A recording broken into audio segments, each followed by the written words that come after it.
Hə, qonaqlarımız xoş gəlibsiniz, sabah gəlibsiniz. İmişli rayonunun nə kəndən? Muradxan kəndən gəlibsiniz. Allah şifavanız, Allah sağlığınıza dəyməsin. Sağ ol. İnşallah aparatımız 3 kilovatdır, 3 kilovatdır. 28 bıçaqlı aparatımız da nol fazadır. Şaka qardaşımız. Biz qardaşlar gəlməmişdən qalıb bir dənə apqat elədik. Üstünə inəklər qoymuşduq. İndi qardaş deyir, baxın göstərirəm. Quzələyin qoyduruq. Yəni quzuya çəkəsən də inşallah, hə? İnşallah şaka qoş, xodda ver qardaş sən öz atsın, mən çəkiliş eləyim. Hə. Aparat götürsün. Hə, hə. Özün atarsan, tokumuz da burada nə qədərdir? 230. At getsin.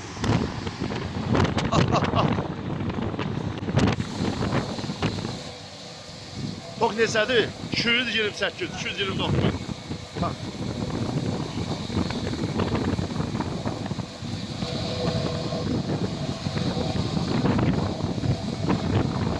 Üstünə qoyduğumuz buzələkdir. Əladır. Ha, tokumuz bax şeydən.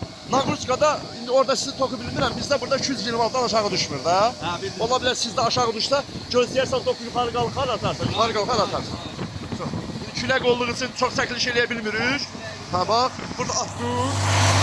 Sən big shotlar at getsin. Bax, sokun atmaqla bax, deyil mənə, ona bax, Fethullah.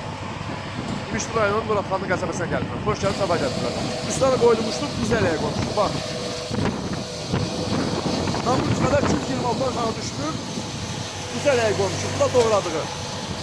Dolfazadır.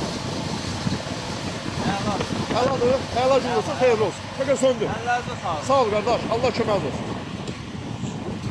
Bu da bu buzələklər. Üstündə bir dənə buzələk qoymuşuq. Bu inələyidir üstündə. Bu arpa buğdanın un eləmək üçün, yarım eləmək üçün arpa buğdanın şifidir, ciftir.